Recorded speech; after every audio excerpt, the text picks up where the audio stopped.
નમસ્કાર મિત્રો, જય રામાધણી, જય વીર મહારાજ, જય માતાજી. તો આજે આપણે એક નવી રેસીપી બનાવવા જઈ રહ્યા છીએ. તમે જોઈ શકો છો કે આપણા ખેતરમાં વાવેલા હતા આ ભટા અને આ વાલોળ, જે કુણા વાલોળ. તમે જોઈ શકો છો આપણે વાલોળ અને ભટા બંનેનું આપણે રેસીપી બનાવવાની છે, શાક બનાવવાનું છે, સબ્જી. તો આપણે પહેલાં કટિંગ કરીશું. જો કે આપણે પહેલાં વાટકામાં પાણી લઈ લીધું છે, કારણ કે પાણી લેવાનું કારણે કે આપણે આ જે ભટા કટિંગ કરીને કાપીએ ને તો આ પાણી વગર હોય તો થોડા કાળા પડી જાય છે, અને પાણીમાં કટિંગ કરીએ તો તે કાળા નથી પડતા. એટલે માટે આપણે પહેલાં આમાં પાણી લઈ લીધું છે વાટકામાં, અને હવે આપણે કટિંગ કરીશું. અને આજે આપણા રેસીપી છે ને એકદમ સાદી રીતે, અને સિમ્પલ રીતે આપણે આ રેસીપી બનાવવાની છે. અમારા ગામડામાં અમે રેગ્યુલર આ રીતના જ રસોઈયા બનાવીએ છીએ.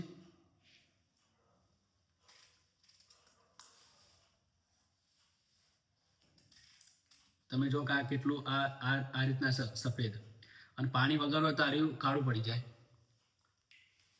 અને આના નાના નાના ટુકડા કરવાના રહેશે.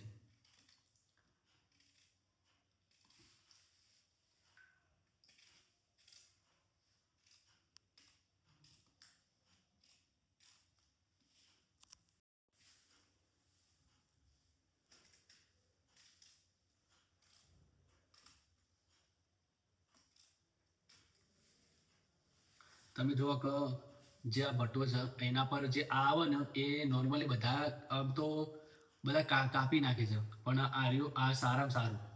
તો આપણે આ કટિંગ નથી કરવાનું. આ જુઓ તમે, આપણે એને છોલીને આમાં કટિંગ કરવાનું છે.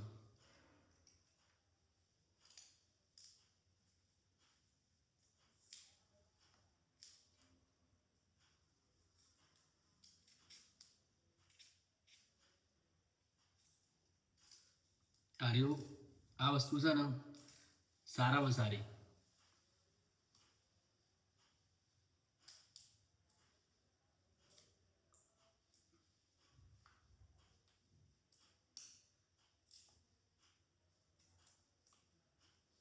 હવે આપણે જે વાલોળ પર આપણે કટિંગ કરીશું પાણીમાં.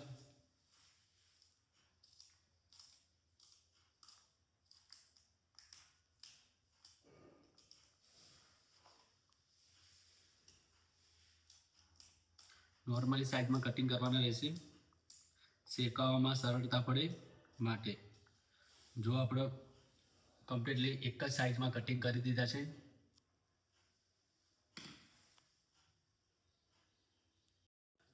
જો કે આપણે સારી રીતે જે ભટા હતા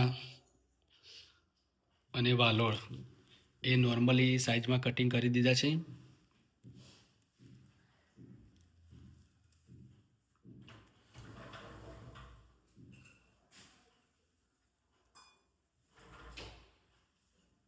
ત્યારબાદ આપણે લસણ પણ ફોલી દીધું, અને જ્યાં પારા પાણીમાં ઝીણું કરી દીધું છે, તમે જુઓ. ત્યારબાદ આપણે હવે વઘારની તૈયારી કરીએ.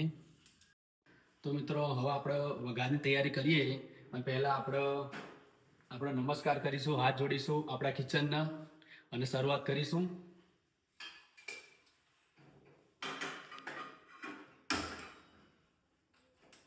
નોર્મલી ગેસનું તાપમાન રાખવાનું રહેશે, અને આપણે તપેલી ધોઈને ગેસ ઉપર મૂકી દઈશું.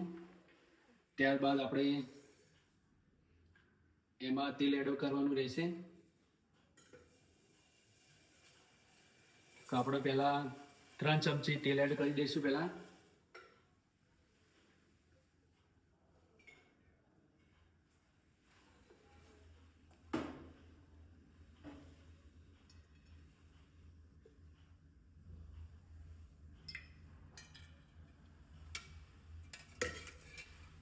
હવે તેલને ગરમ થવા દઈશું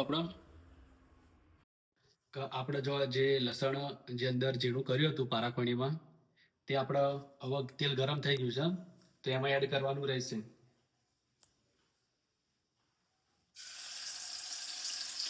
લસણનો વઘાર સારો, તો અમે લસણનો વઘાર કરીશું.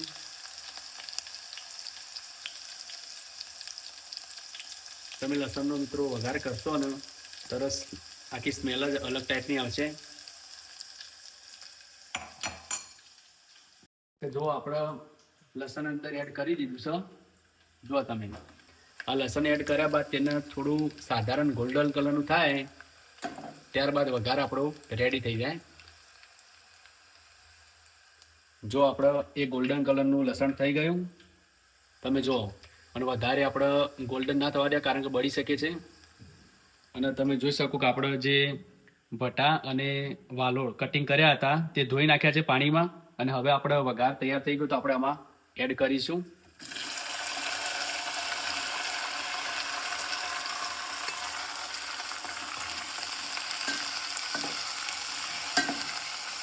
અને સારી રીતે મિક્સ કરવાનું રહેશે.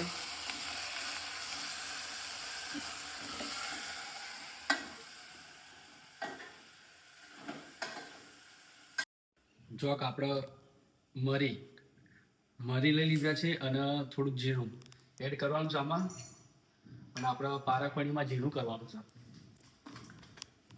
થોડાક મરી લઈ લીધા છે, ત્યારબાદ આપણે 1 ચમચી જીરું એડ કરીશું, અને આમાં આપણે ઝીણું કરવાનું રહેશે.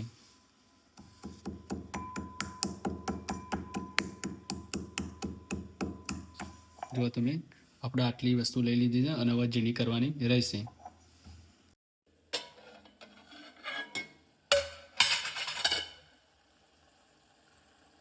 જો કે આપણે વઘાર કર્યા બાદ તમે જોઈ શકો કે આપણે થોડી વાર તેલમાં જ શેકાવા દેવાના છે.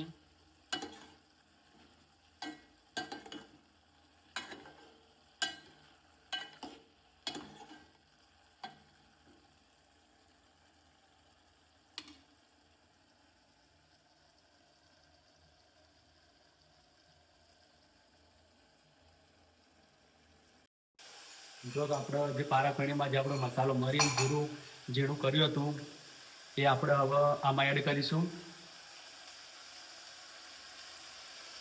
વઘાર કર્યા બાદ તેલમાં થોડું શેકાય ત્યારબાદ આપણે બીજું કશું નાખ્યા વગર પહેલાં મસાલા જે ઝીણા કર્યા છે તે એડ કરવાના રહેશે, તો તે મસાલા સારી રીતે શેકાઈ જાય. અને આ રીતના મિક્સ કરવાનું રહેશે.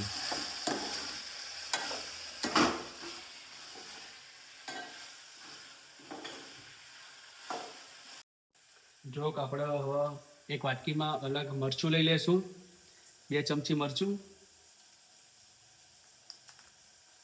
અડધી ચમચી હળદર લઈ લેશું, અડધાથી થોડી સાધારણ. ત્યારબાદ આપણે 1 ચમચી ધાણા જીરું લઈ લેશું. ત્યારબાદ સ્વાદ અનુસાર મીઠું એડ કરીશું. ત્યારબાદ ગરમ મસાલો, અડધી ચમચી ગરમ મસાલો લઈ લેશું. તો હવે આપણે આટલું આ વાટકીમાં મિક્સ કરીશું. મિક્સ કર્યા બાદ આપણે હવે આમાં એડ કરવાનું રહેશે.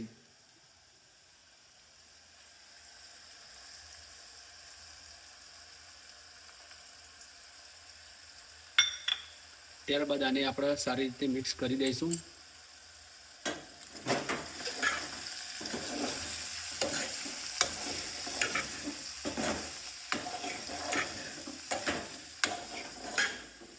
તમે જુઓ કે આપણે સારી રીતે મિક્સ કરી દીધું છે. ત્યારબાદ આને અડધી મિનિટ જો શેકાવા દઈશું. ત્યારબાદ આપણે પાણી એડ કરવાનું રહેશે, જે આપણે જે રસો બનાવ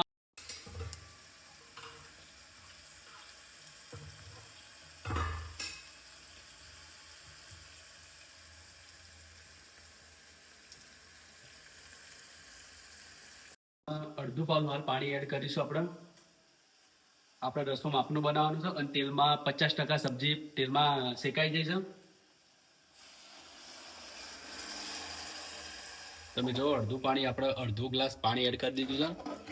ત્યારબાદ આને મિક્સ કરવાનું રહેશે.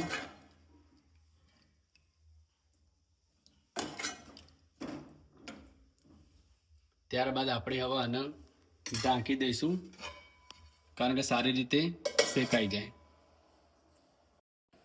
તો મિત્રો આપણે બાજુમાં સબ્જી શેકાય છે. અને હવે આપણે જે બાજુમાં ગેસ છે તેના પર આપણે બાજરીના રોટલા કરીશું. તમે જો આપણે માટીની તવી છે તે હવે ગેસ પર ગરમ થવા મૂકી દીધી છે અને તેના પર બાજરીના રોટલા બનાવીશું.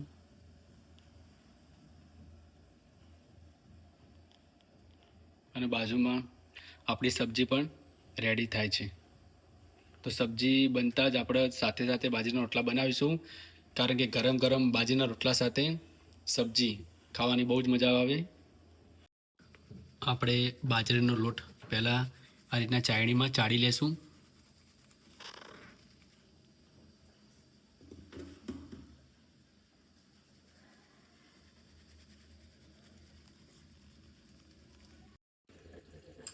જો કે આપણે સબ્જી હવે શેકાઈ ગઈ છે, તૈયાર થઈ ગઈ છે.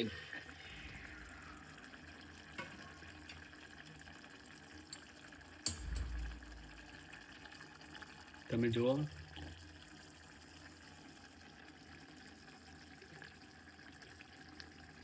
તો આપણે હવે તેને ઉતારી દઈશું.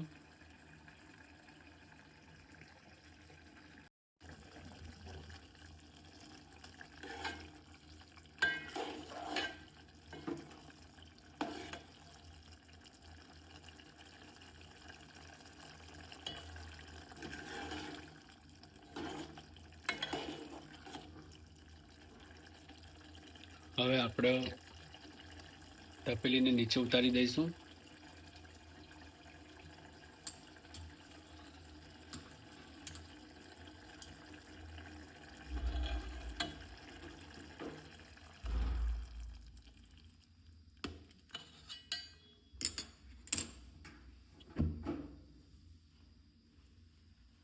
અને હવે ઢાંકી દઈશું.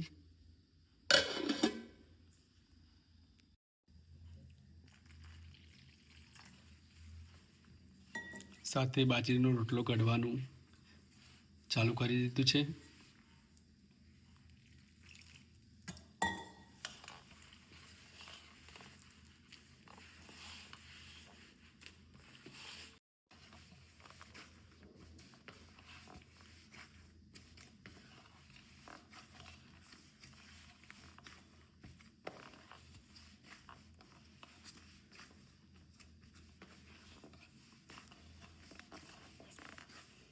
લોટને સારી રીતે તૈયાર કરવો પડે, તો જ બાજરીનો રોટલો ઘડવામાં સરળતા પડે અને તે તૂટે નહીં.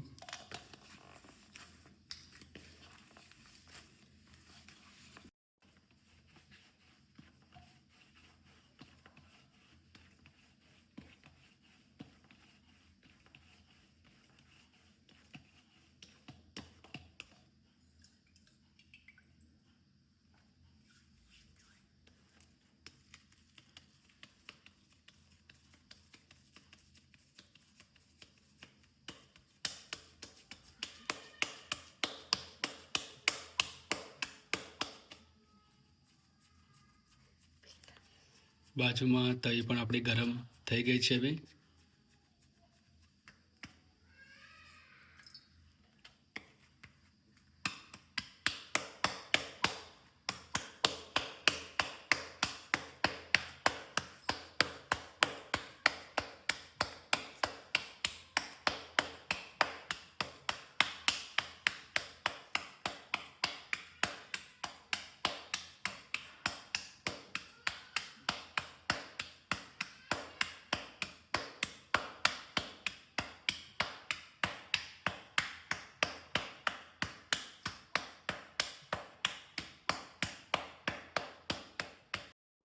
આપણે તવી ગરમ થઈ ગઈ છે. રોટલો પણ જો તેની પર તવી પર નાખી દીધો ને આપણો રોટલો હવે બાજરીનો સારી રીતે શેકાવા દેવાનો છે, કાચો ના રહી જાય તે રીતે.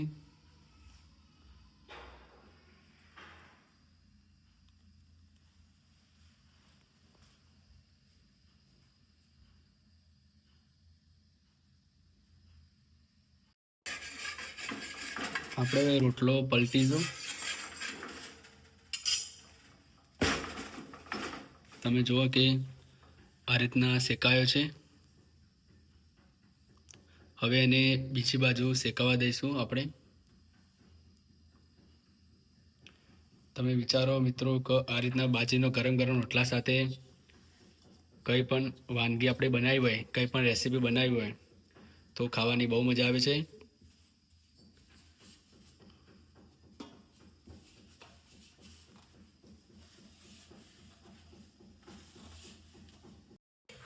આપણે આને ફરીથી પલટીશું. તમે જુઓ આ રીતના નોર્મલી શેકાવાનું રહેશે.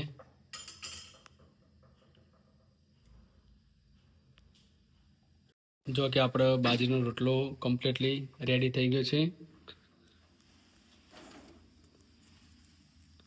આપણે એને છાબડીમાં અલગ મૂકી દઈશું. તમે જોઈ શકો છો.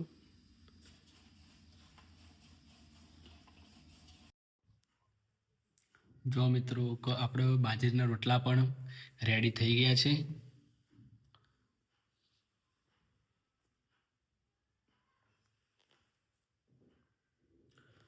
આપણે સબ્જી પણ રેડી થઈ ગઈ છે. તમે જુઓ.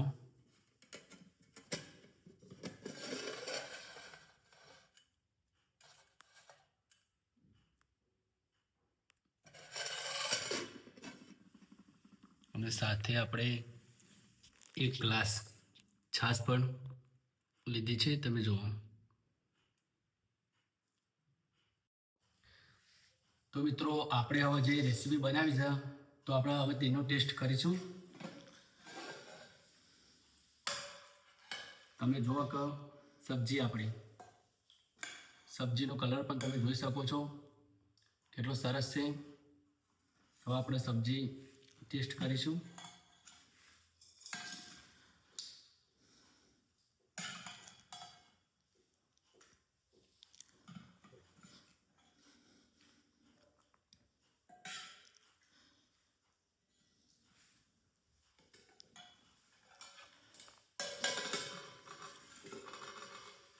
તમે જો કે આપણે સબ્જી વાટકામાં અલગ કાઢી નાખી છે. ત્યારબાદ તમને જણાવું કે આપણે જે બાજરીના રોટલા બનાવ્યા હતા, તમે જોઈ શકો છો કે આ બાજરીનો રોટલો કેટલો સરસ રીતે બંને બાજુ શેકાઈ ગયો છે. અને ખાસ એ કહેવાનું કે બાજરીનો રોટલો તમે ઘઉંની રોટલી બનાવો તો તે સારી રીતે ફૂલે છે, પણ બાજરીનો રોટલો બધા બનાવે તો ભાગ્યે જ કોઈને સારી રીતે આજના બાજરી રોટલો ફૂલે છે. તમે જોઈ શકો છો કે આ બાજરીનો રોટલો જે ફૂલે ને તો તેના બે ભાગ પડી જાય, એટલે તે સારી રીતે શેકાઈ જાય. અને આ રોટલો તમે કોઈ પણ સબ્જીમાં ખાઓ તો પણ મજા આવે છે. અને સાથે આ રોટલો ગરમ ગરમ રોટલો શાકમાં પણ આપણે સારી રીતે ખાવાની મજા આવે છે.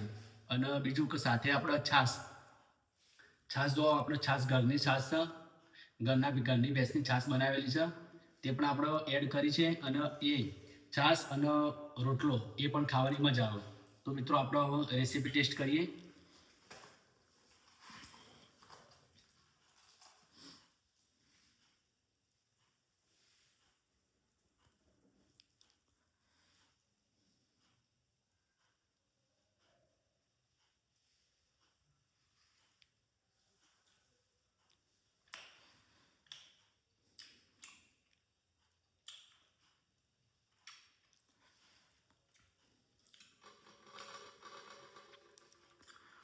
જો કે આપણે વાલોળ અને જે ભટા આપણા ખેતરમાં જ આવ્યા છે અને તે આપણે ત્યાંથી લાવ્યા છીએ અને સબ્જી બનાવી છે. તો સબ્જી સરસ એટલે સરસ બની જાય.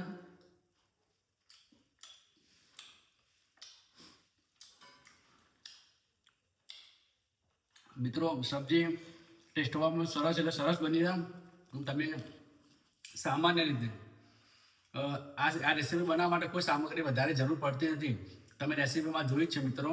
અને સારી રીતે આપણા ઘરમાં આટલી વસ્તુ કદાચ હોય ને તો પણ આપણે આ રીતના સબ્જી બનાવી શકીએ. આ સબ્જી હોય તો નહીં હોય તો કદાચ બજારમાંથી આપણે લાવીએ આ બે સબ્જી આ રીતના લાવીએ તો પણ આપણે સારી રીતે સબ્જી બનાવી શકીએ. આનો ટેસ્ટ મિત્રો સરસ આવશે. તમે આ રેસીપી બનાવી રીતના બનાવજો અને બાજરીના રોટલા સાથે તમે એકવાર ટ્રાય કરજો તો સરસ બનશે. તો મિત્રો ખાસ કહેવાનું કે તમે જે વિડીયોમાં મને આગળના વિડીયોમાં સપોર્ટ કરો છો તેવો સપોર્ટ આ વિડીયોમાં કરતા રહેજો તેવી આશા રાખું છું. અને ખાસ એ કહેવાનું કે તમને પહેલાં પણ વારંવાર પહેલાં પણ કીધું, આજે ફરીથી પણ કહું છું કે તમે કયા તાલુકામાંથી, કયા જિલ્લામાંથી અને કયા રાજ્યમાંથી અમારો વિડીયો જોવો છો તો કોમેન્ટમાં લખજો. અને ખાસ કદાચ અમારો આ વિડીયો કદાચ આપણા દેશની બહાર બીજા દેશમાંથી પણ કદાચ કોઈ જોતા હોય તો પણ આપણા વિડીયોને લાઈક કરજો, શેર કરજો, કોમેન્ટ કરજો અને સબસ્ક્રાઈબ કરવા ના ભૂલતા. તો મિત્રો હવે આપણે મળીએ નેક્સ્ટ વિડીયોમાં. જય રામાધણી, જય વીર મહારાજ, જય માતાજી.